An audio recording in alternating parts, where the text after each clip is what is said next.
বহুজাতিক সংস্থার কর্মী ডেলিভারি সংস্থাকে প্রতারণা করার অভিযোগে গ্রেফতার নকশালবাড়ি থানার হাতে। বাগডোগরার অট চা বাগানে রাস্তা শিলান্যাস শিলিগুড়ি মহকুমা পরিষদের সভাধিপতির। শিব মন্দিরে দিনের আলোয় এক সোনার দোকানে চুরির ঘটনায় চাঞ্চল্য, ঘটনার তদন্তে পুলিশ। বহুজাতিক সংস্থার কর্মী নিযুক্ত থেকে সংস্থাকে প্রতারণা করার অভিযোগ উঠল এক ডেলিভারি বয়ের বিরুদ্ধে। সংস্থার অভিযোগ, এক যুবক গ্রেপ্তার করল নকশালবাড়ি থানার পুলিশ। ধৃতের নাম পুলিন সিনহা, সে বাতাসির বুথসিং জোতের বাসিন্দা।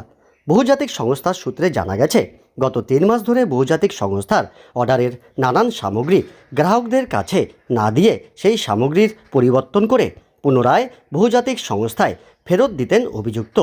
3 মাস ধরে প্রায় 80,000 টাকার সামগ্রী পরিবর্তন করেছে সে। বিষয়টি বুঝতে পেরে খতিয়ে দেখে অভিযুক্তের বিরুদ্ধে নকশালবাড়ি থানায় লিখিত অভিযোগ দায়ের করে বহুজাতিক সংস্থার নকশালবাড়ি শাখার ভারপ্রাপ্ত কর্মী। অভিযোগের ভিত্তিতে তদন্ত করে অভিযুক্ত বুথসিং জোতের বাসিন্দা পুলিন সিনহাকে গ্রেপ্তার করে পুলিশ। আজ ধৃতকে শিলিগুড়ি মহকুমা আদালতে পাঠানো হয়েছে। চা বাগানে রাস্তার শিলান্যাস। বাগডোগরার অট চা বাগানে রাস্তার শিলান্যাস করলেন শিলিগুড়ি মহকুমা পরিষদের সভাধিপতি। সোমবার 33 লক্ষ টাকায় 1.5 কিলোমিটার এই রাস্তার কাজ শুরু করা হয়। এদিন উপস্থিত ছিলেন মহকুমা পরিষদের কর্মাধ্যক্ষ নলিনী রঞ্জন রায়, নকশালবাড়ি পঞ্চায়েত সমিতির সভাপতি আনন্দ ঘোষ, আপার বাগডোগরা গ্রাম পঞ্চায়েতের প্রধান সঞ্জীব সিনহা, পঞ্চায়েত সমিতির কর্মাধ্যক্ষ পদ্মা দে রায় ও অমৃতা এক্কা সহ অন্যান্যরা। এদিন রাস্তা শিলান্যাস করে সভাধিপতি জানান, অট চা বাগান থেকে বালাসন নদী পর্যন্ত এটি পিচ রাস্তা হবে। এই এলাকায় আগেই হাইড্রেন শিলান্যাস করা হয়েছে। চা বাগান ধরে ধরে উন্নয়নের কাজ চলছে। সাংসদ ও বিধায়ক না হয়েও উন্নয়নের কাজ জোর কদমে চলছে, মত সভাধিপতির। নকশালবাড়ি ব্লকের আপার বাগডোগরা গ্রাম পঞ্চায়েতের অন্তর্গত তিরানা বাগানে 33 লক্ষ টাকা ব্যয়ে একটি বিটুমিনাস রাস্তা আমরা করছি।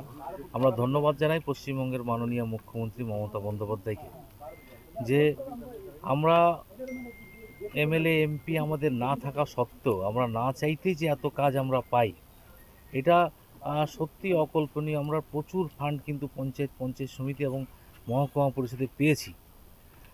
আজকে যেমন আমরা এখানে একটা 33 লক্ষ টাকা রাস্তা করছি, পাশাপাশি এইখানেই গোসাইপুর গ্রাম পঞ্চায়েতের অন্তর্গত পুটিমারি সংসদে 1,43 লক্ষ টাকা ব্যয়ে আমরা নর্থ বেঙ্গল ডেভেলপমেন্ট ডিপার্টমেন্ট থেকে রাস্তা করতে পারছি।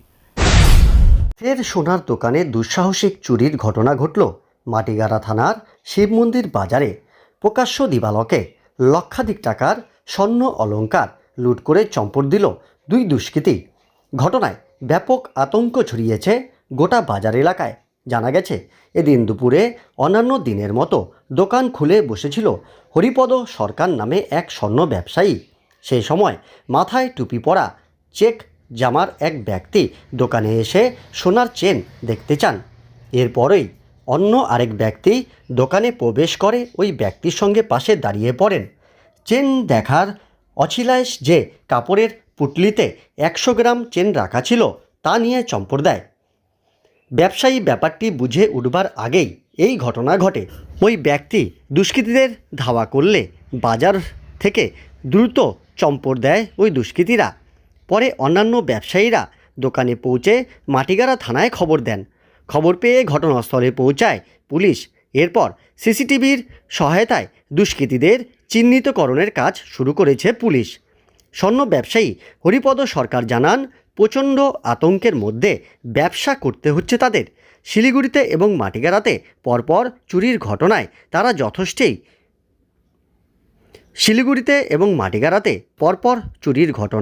যথেষ্টই আতঙ্কিত। তিনি পুলিশের কাছে দ্রুত দুষ্কৃতীদের গ্রেপ্তার এবং তার খোয়া যাওয়া 10 লক্ষ টাকার সোনার চেন উদ্ধার করার আর্জি জানান। প্রথমে গ্রাহক সেজে এসে একজন আসছে, পরে আরেকজন আসছে, বলতেছে লকেট দেখাও। হ্যাঁ, বলতে লকেট পছন্দ হয়নি, আরও সোনার চেন টেন দেখাও। হ্যাঁ, তারপরে বলে পছন্দ হয়নি। হ্যাঁ, বলতেছে স্টপ বক্সটা দেখাও। এখানে দেখালাম, এখান থেকে আউট করে নিচ্ছে। তারপর একজন নিয়ে চলে গেছে। হ্যাঁ, একজন আরও আছে, বিজি করে রাখছে, লক্ষ্য করিনি। তারপরে আবার স্টকে মাল দেখি নাই, উনিও আবার চলে গেছে পিছনে, দৌড় দিছে, আমিও দৌড় দিচ্ছি। কতক্ষণ পর বুঝতে পারলেন? মাটিরা থানার থেকে এখানে যারা আসছিল, হ্যাঁ, উনি দেখে গেছে। লিখিতভাবে দিইনি, লিখিতভাবে দিতে হবে। ব্যবসায়ী মহলে বিশাল চিন্তিত আমরা সোনার দোকান ব্যবসায়ীরা। এইভাবে হলে কীভাবে ব্যবসা করবো, কীভাবে ব্যবসা করবো? হ্যাঁ, আতঙ্কে আছে আমরা। 100 গ্রাম হবে টোপলাটা, 100 গ্রাম মানে 10 ভরি। 100 গ্রাম 10 ভরি কম আছে আগের হিসাবে, এখনকার হিসাবে 10 গ্রাম।